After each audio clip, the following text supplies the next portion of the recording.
A paz do Senhor, meus irmãos. Meu nome é Tiago, eu sou diácono da Assembleia de Deus no Ministério de Oração e Compromisso e também sou professor da Escola Bíblica Dominical. Você está assistindo a Bíblia Responde.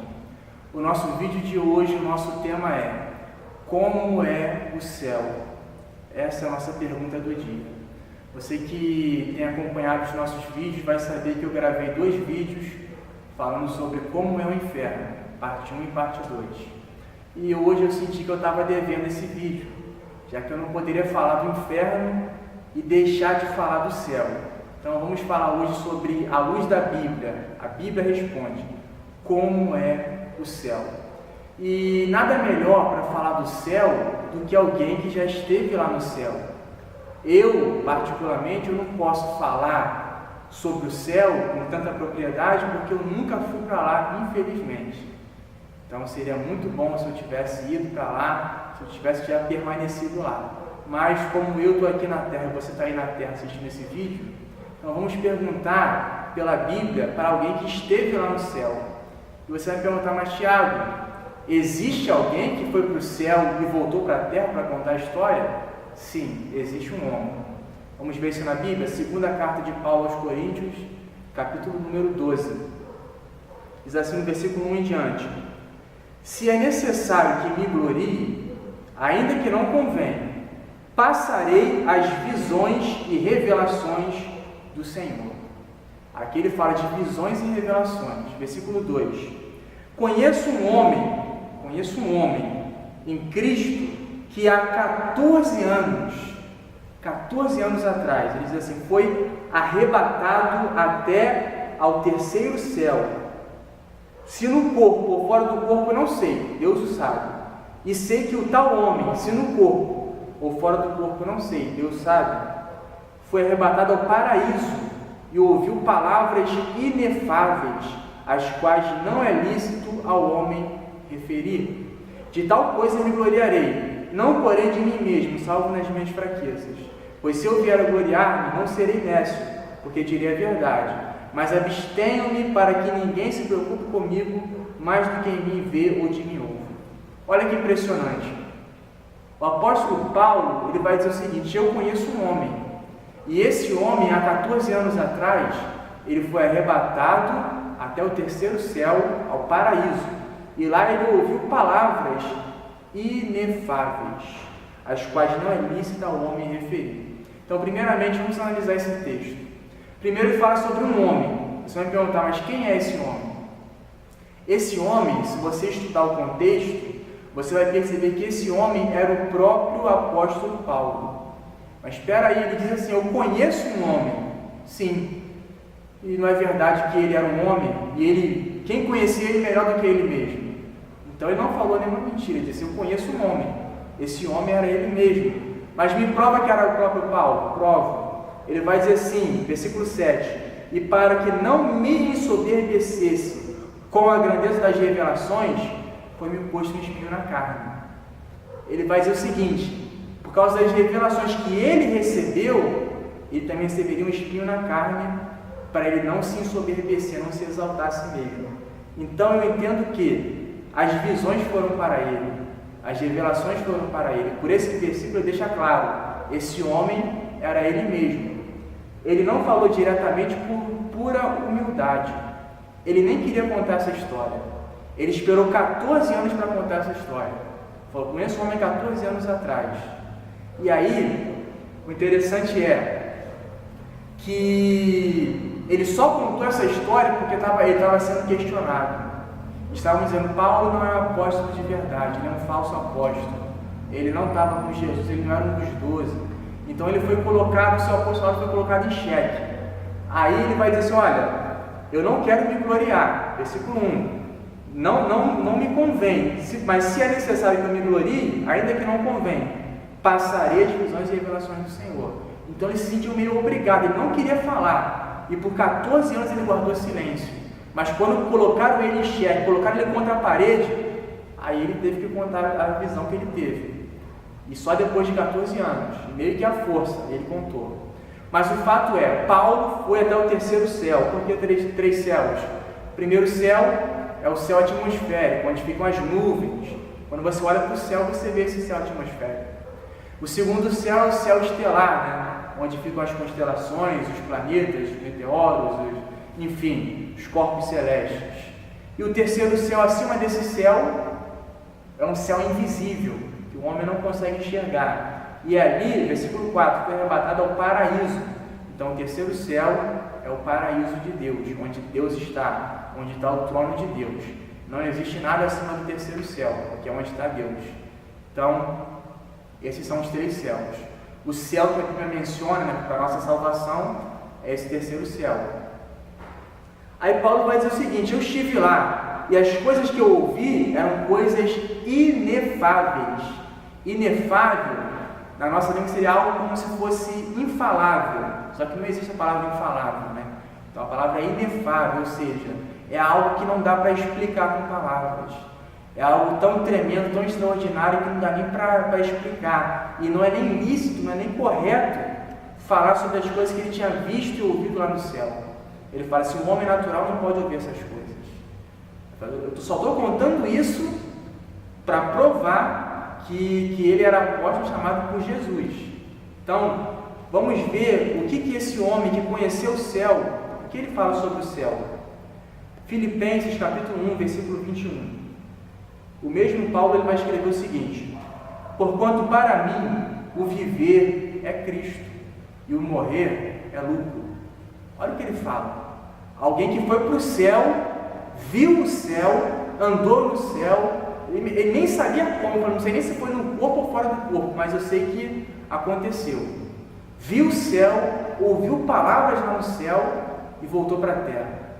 Imagina como é que era a vida dele. Imagina ele vivendo na terra e pensando no céu, dizendo: eu quero voltar para lá. Aí versículo 21 ele fala assim: porquanto para mim viver é Cristo, mas o morrer é lucro.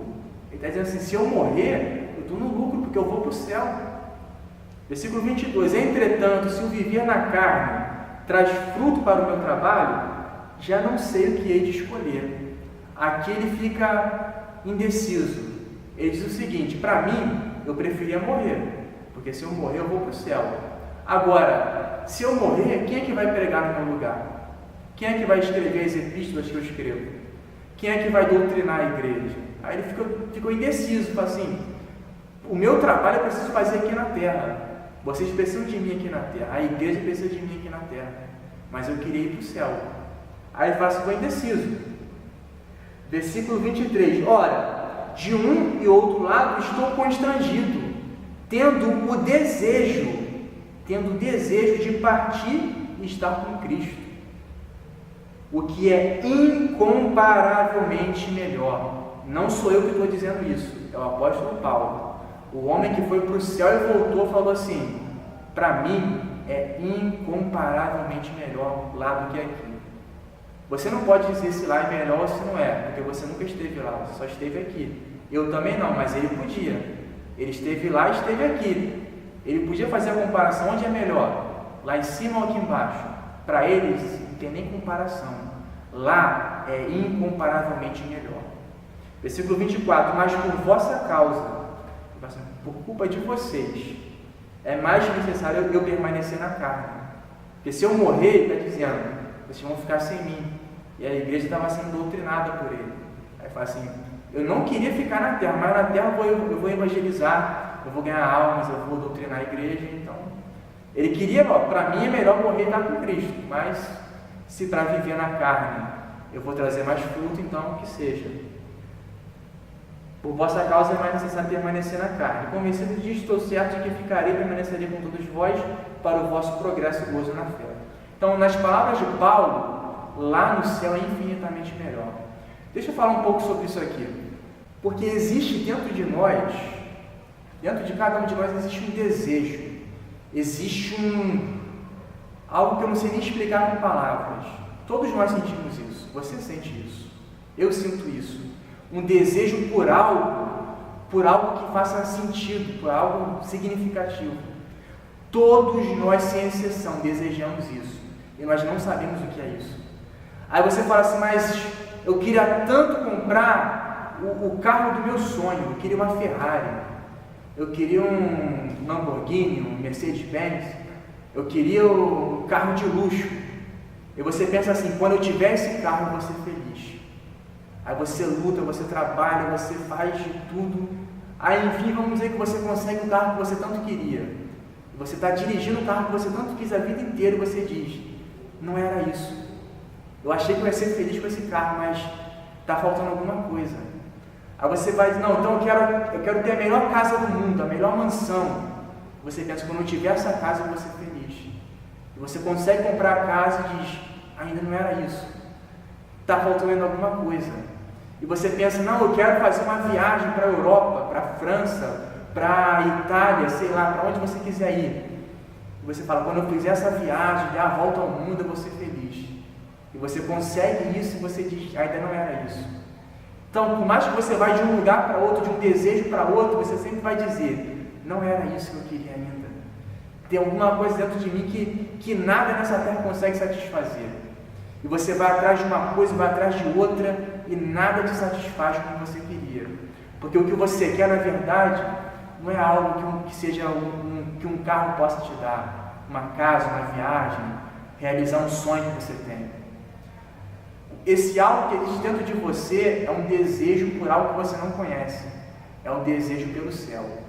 Eu tenho isso, você tem isso, todo mundo tem isso. Só que as pessoas não sabem o que é. Eu estou dizendo para você o que é. Esse desejo é o desejo pelo paraíso, é o desejo por aquilo que vai te completar. Só que as pessoas não sabem disso, não sabem que é do céu que elas desejam. Então, enquanto você ficar buscando a felicidade aqui na terra, você vai conseguir um momento aqui, uma gota ali, mas nunca vai ser o que você quer. Dostoiévski tem uma frase que diz assim, todo homem carrega dentro de si um vazio do tamanho de Deus. Por que do tamanho de Deus? Porque só Deus consegue preencher esse vazio. Então, enquanto você buscar as coisas aqui da terra, você nunca vai preencher esse vazio.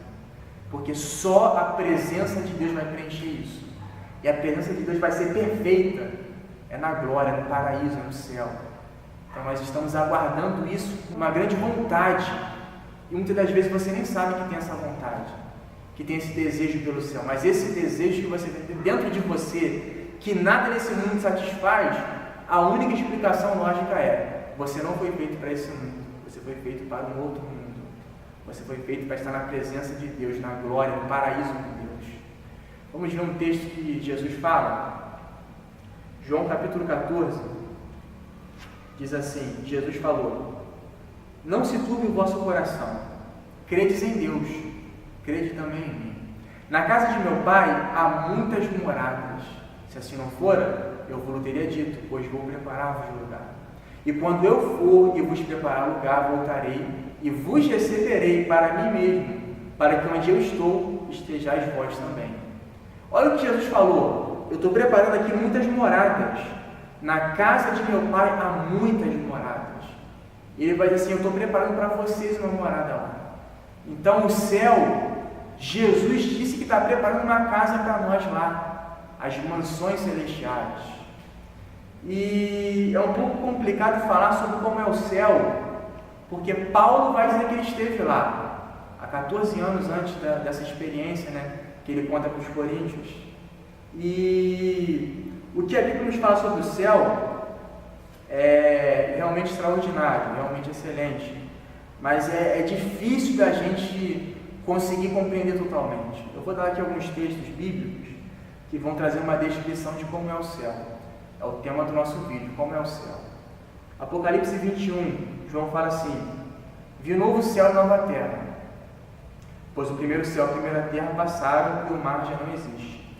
Vi também a cidade santa, a nova Jerusalém que descia do céu, da parte de Deus, ataviada como noiva adornada para o seu esposo. Então ouvi grande voz vindo do trono dizendo, eis o tabernáculo de Deus com os homens, Deus habitará com eles. Eles serão povos de Deus e Deus mesmo estará com eles.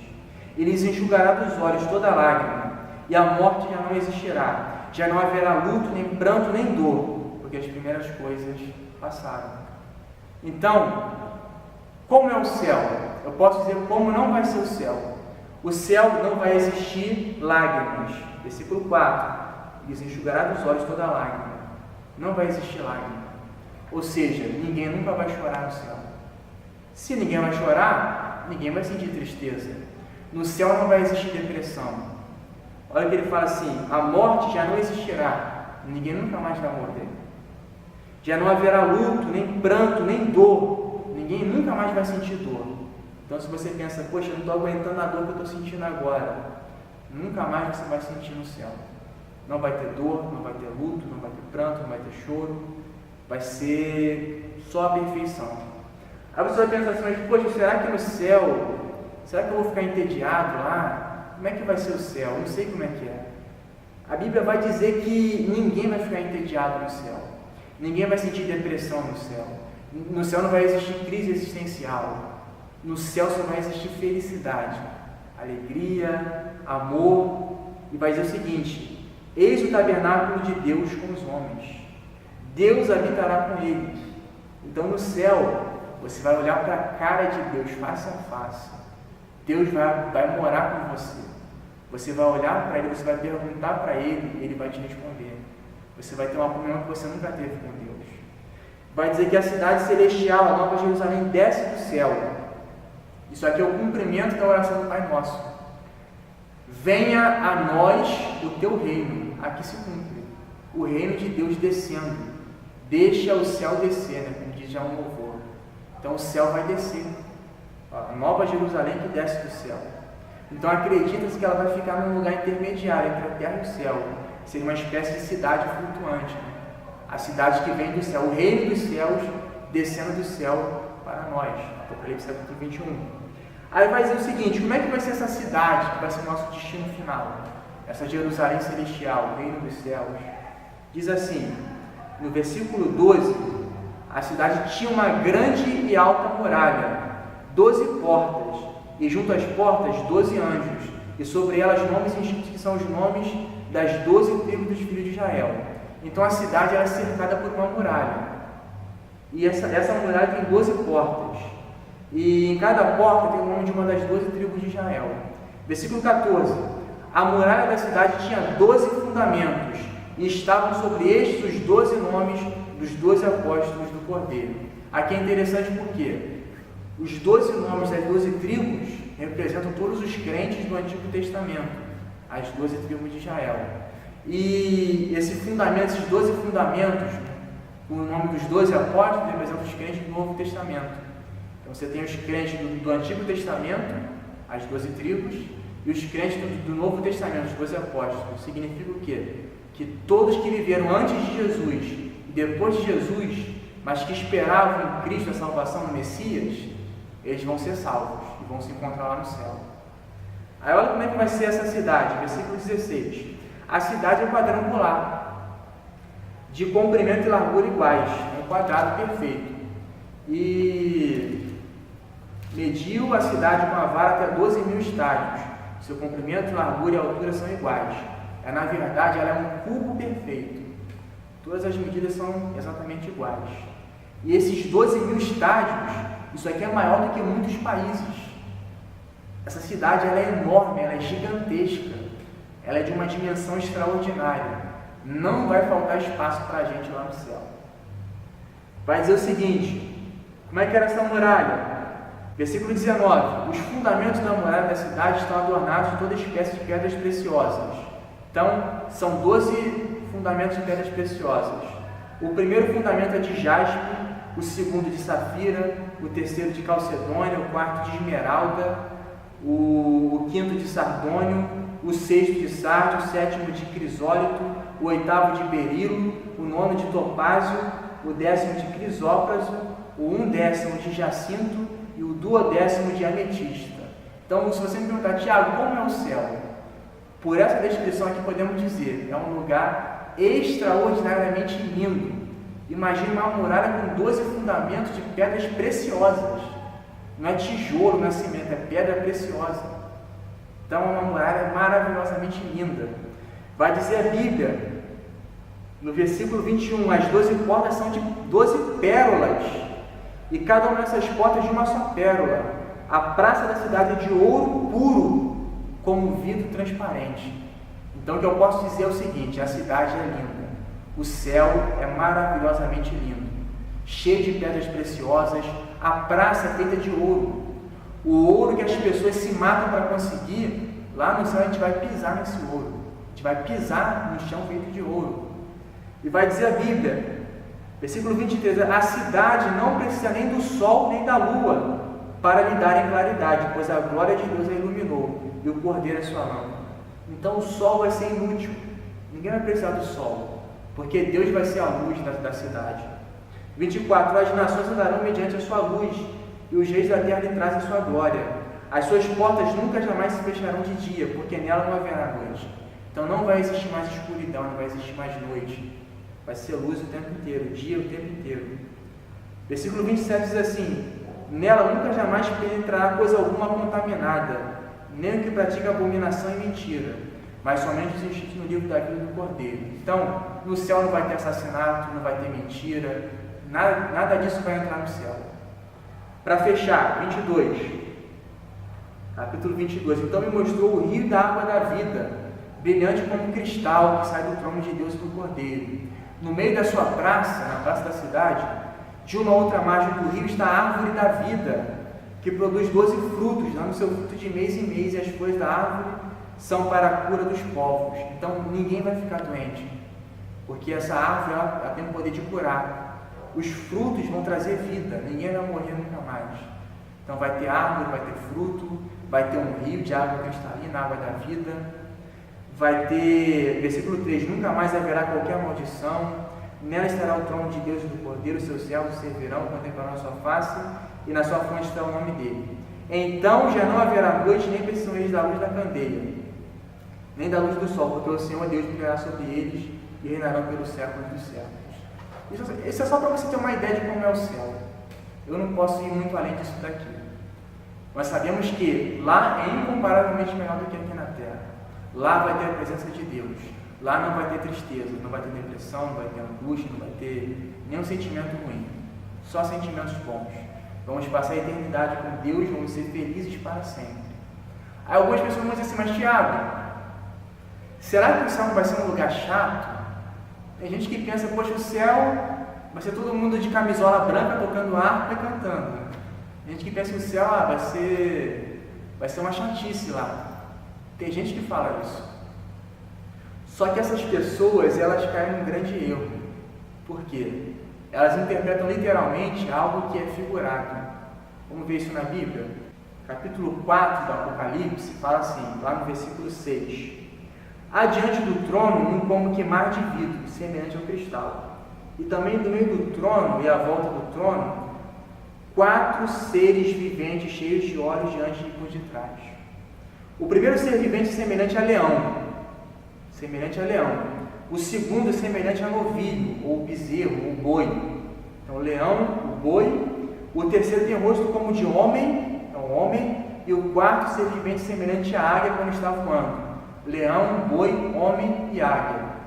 E vai dizer o seguinte, os 4 seres viventes, tendo cada um deles, respectivamente 6 asas, estão cheios de olhos ao redor e por dentro. Não tem descanso, nem de dia, nem de noite, proclamando: Santo, Santo, Santo é o Senhor Deus Todo-Poderoso, aquele que era, que é e que há de vir.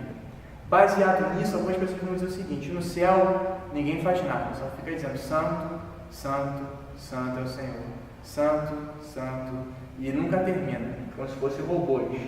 Só que a Bíblia não diz isso. Esse texto ele não é um texto literal. Por exemplo, por que 4 seres viventes? E por que o leão, o boi, o homem e a águia? É muito simples. O leão, ele representa, o leão ele é o rei da selva. Então o leão representa todos os animais selvagens. O leão, ele é o rei da selva. O boi é o rei dos animais domésticos. Então ele representa todos os animais domésticos. O homem é o rei da criação, a coroa da criação. Então o homem está acima de toda a criação. E a águia, ela reina sobre os céus. Nenhuma ave é maior do que a águia. Ninguém voa mais alto do que a águia. Então esses 4 seres viventes são, na verdade, o que há de melhor na criação de Deus. O rei da selva, o rei dos animais domésticos, o rei da criação, que é o homem, e a rainha dos céus, que é a águia. Então, esses 4 seres viventes simbolizam o sol, a lua, as estrelas, a natureza, as árvores, os animais.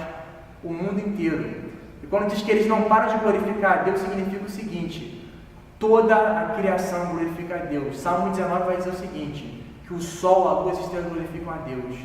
Não com palavras, não há linguagem, mas eles glorificam a Deus. Então, tudo que Deus criou, de alguma maneira, glorifica Ele sem parar. Então, agora o nome de Deus está sendo glorificado pela natureza.